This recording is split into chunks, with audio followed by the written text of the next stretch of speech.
Assalamualaikum warahmatullahi wabarakatuh.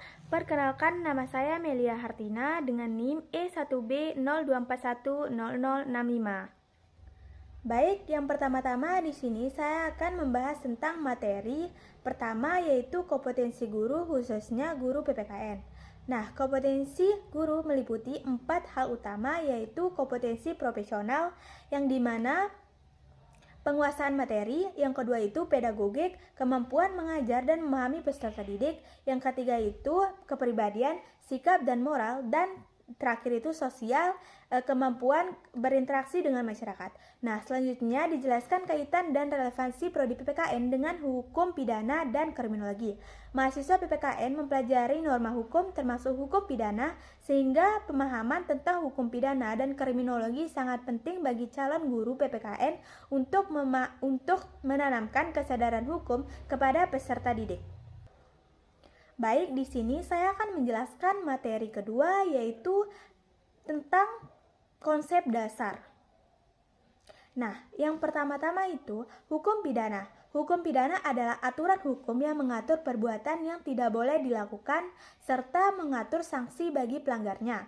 Kriminologi adalah ilmu yang mempelajari kejahatan, termasuk sebab-sebab terjadinya kejahatan dan perilaku pelaku kejahatan.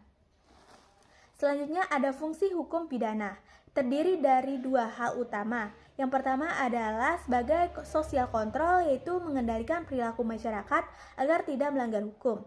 Yang kedua sebagai social engineering, yaitu alat untuk membentuk atau mengubah perilaku masyarakat ke arah yang lebih baik. Nah, selanjutnya juga ada tujuan hukum pidana, yang dimana untuk mewujudkan keadilan, kepastian hukum, dan kemanfaatan bagi masyarakat. Selanjutnya ada sifat hukum pidana, ada berdasarkan publik, yang artinya mengatur hubungan antara individu dengan negara, bukan sekedar hubungan antar individu saja. Nah, sekarang kita masuk ke hubungan antara hukum pidana dan kriminologi. Mereka berdua itu sangat berhubungan erat karena kriminologi mengkaji mengapa kejahatan terjadi dan faktor penyebabnya. Sedangkan hukum pidana menentukan jenis perbuatan yang dianggap kejahatan dan sanksi yang akan dikenakan. Yang terakhir itu ada jenis-jenis hukum pidana dibagi menjadi beberapa kategori, yaitu berdasarkan sumbernya, ada umum dan khusus. Yang kedua berdasarkan isi, yaitu material dan formil. Yang ketiga berdasarkan bentuknya, yaitu tertulis dan tidak tertulis. Dan yang terakhir berdasarkan wilayah berlakunya, yaitu lokal, nasional, dan internasional. Selanjutnya kita masuk ke materi ketiga, yaitu di sini saya akan membahas tentang sejarah hukum pidana di Indonesia, khususnya pada masa Kerajaan Mataram. Nah, pada masa pemerintahan Sultan Agung Haryo-Kusumo telah diterapkan aturan hukum pidana, termasuk aturan mengenai pembunuhan. Sultan Agung berkuasa sekitar tahun 1613 hingga 1605. Dan pada masa itu, hukum pidana digunakan untuk menjaga ketertiban dan kekuasaan kerajaan. Pada awal menjelaskan perkembangan ini, hukum pidana di Indonesia disebutkan bahwa sejak masa kerajaan sudah dikenai aturan pidana. Pada masa penjajahan, Indonesia dipengaruhi hukum Belanda sehingga menggunakan Wetboek van Strafrecht yang kemudian dikenakan sebagai KUHP lama. Nah, KUHP ini berlaku sangat lama hingga akhirnya pada tahun 2023 di Indonesia mengesahkan KUHP baru, sehingga bentuk pembaruan hukum pidana nasional yang disesuaikan dengan nilai dan kebutuhan masyarakat Indonesia. Selanjutnya kita akan masuk ke materi keempat. Di sini saya akan membahas tentang asas-asas hukum pidana. Nah, asas hukum pidana adalah prinsip atau dasar yang menjadi pegangan dalam penerapan hukum pidana. Yang pertama itu ada asas personalitas, yang dimana menyatakan bahwa warga negara Indonesia yang melakukan kejahatan di luar negeri tetap dapat dikenai hukum pidana di Indonesia. Yang kedua, asas universalitas yang berlaku untuk kejahatan berat yang dianggap merugikan kepentingan dunia seperti terorisme sehingga dapat diadili oleh negara manapun. Yang ketiga, asas nasionalis pasif yang berlaku dengan perlindungan warga negara, yaitu jika warga negara Indonesia menjadi korban kejahatan di luar negeri, maka hukum di Indonesia dapat diberlakukan. Yang keempat itu asas legalitas yang dimana menerapkan bahwa tidak ada perbuatan pidana yang dapat dipidanakan tanpa aturan undang-undang yang telah ada sebelumnya. Yang kelima, asas teritorial yang menyatakan bahwa hukum pidana Indonesia berlaku untuk semua tindak pidana yang terjadi di wilayah Indonesia tanpa melihat kewarganegaraan pelakunya. Selanjutnya kita masuk ke materi kelima, yang dimana di sini saya akan membahas tentang perbuatan pidana. Perbuatan pidana adalah tindakan yang dilarang oleh undang-undang dan diancam dengan pidana bagi pelakunya. Selanjutnya, jenis-jenis perbuatan pidana dibagi berdasarkan beberapa kriteria. Yang pertama itu berdasarkan tingkat keseriusannya, dibedakan antara kejahatan dan pelanggarannya. Yang kedua itu berdasarkan cara melakukannya, ada perbuatan aktif yang dimana melakukan sesuatu dan pasif tidak melakukan kewajiban. Yang ketiga itu berdasarkan sifat, yaitu penuntutan, ada delik biasa dan delik aduan. Yang keempat berdasarkan waktu terjadinya, ada delik seketika, berkelanjutan dan berkesinambungan. Yang keenam berdasarkan unsur kesalahan, yaitu dibedakan antara dolus, kesengajaan, dan culpa kelalaian. Nah, yang terakhir itu berdasarkan pelaku, ada delik individual dan kolektif, serta delik umum dan khusus. Baik, selanjutnya kita akan masuk ke proses penanganan perkara pidana di Indonesia. Di sini saya akan menjelaskan dari awal sampai akhir. Nah, pertama-tama itu proses penanganan perkara pidana dimulai dari kepolisian. Pada tahap ini ada dua kegiatan utama, yaitu pertama penyelidikan, yaitu tahap awal untuk mencari dan menemukan apakah suatu peristiwa dapat diduga sebagai tindak pidana. Di tahap ini belum pasti ada tersangka. Nah, mereka fokusnya masih mengumpulkan informasi dan fakta. Kedua adalah penyidikan, yaitu tahap berkelanjutan ketika sudah ditentukan dugaan terjadinya tindak pidana dan telah ditetapkan tersangka, maka penyidikan itu bertujuan mengumpulkan alat bukti agar perkara menjadi jelas dan siap ditempatkan ke kejaksaan. Selanjutnya itu perkara masuk ke kejaksaan. Nah, peran kejaksaan ini adalah melakukan penuntutan, yaitu menyusun surat dakwaan dan membawa perkara ke pengadilan.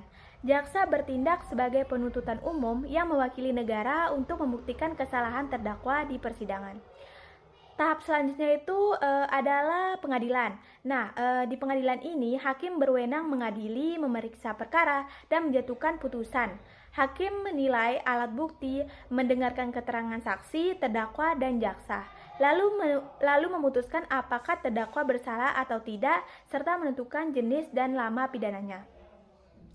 Setelah itu, jika putusan telah berkekuatan hukum tetap dan terdakwa dijatuhkan pidana penjara, maka tahap terakhir adalah lapas. Di mana lapas ini lembaga pemasyarakatan. Di lapas ini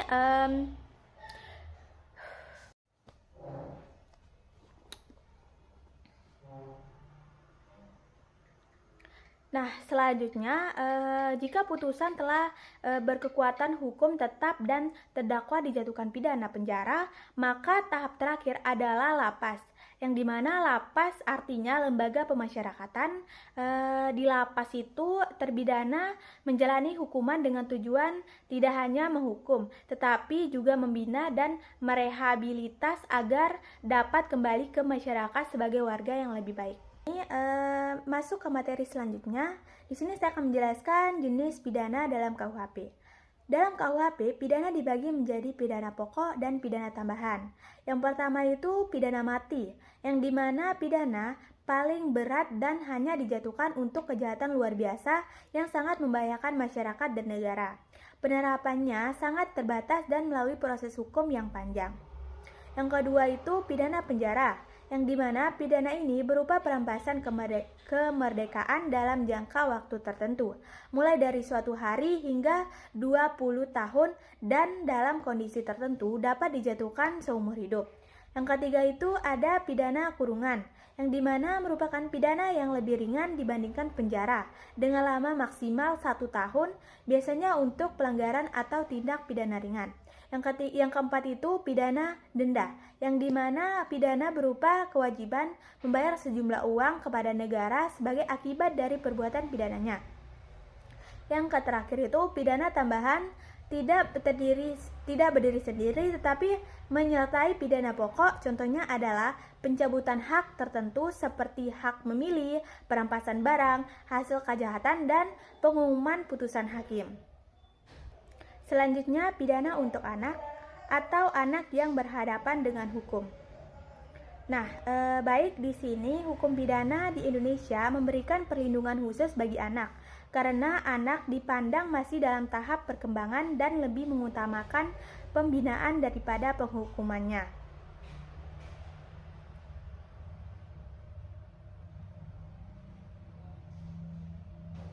Anak dilarang dijatuhkan pidana mati dan pidana penjara umum seperti orang dewasa. Kenapa? Sebagai gantinya itu, anak dapat dikenai tindakan pembinaan seperti bimbingan, pendidikan, kewajiban melakukan kegiatan positif, atau penempatan di lembaga khusus anak. Jika harus ada pidana perampasan kemerdekaan, maka dilakukan di lembaga khusus anak dengan batas waktu maksimal tertentu dan tetap mengutamakan kepentingan terbaik bagi anak. Nah, hal ini menunjukkan bahwa sistem peradilan pidana anak bertujuan memperbaiki masa depan anak, bukan sekedar memberi efek jerah. Baik, hanya itu mungkin yang dapat saya sampaikan terkait tentang keseluruhan semua materi dari hukum pidana dan kriminologi. Baik, sebelum saya akhiri video ini, mungkin saya ingin mengatakan sesuatu atau saya ingin memberikan motivasi terkait tentang pembelajaran mata kuliah hukum pidana dan kriminologi yang saya pelajari di semester 3.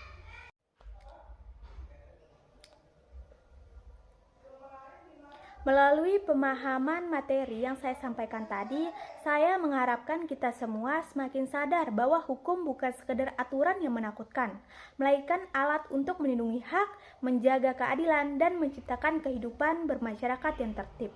Bagi pelajar seperti saya dan generasi muda, memahami hukum pidana dan kriminologi adalah langkah awal untuk menjadi warga negara yang taat hukum, kritis, dan bertanggung jawab.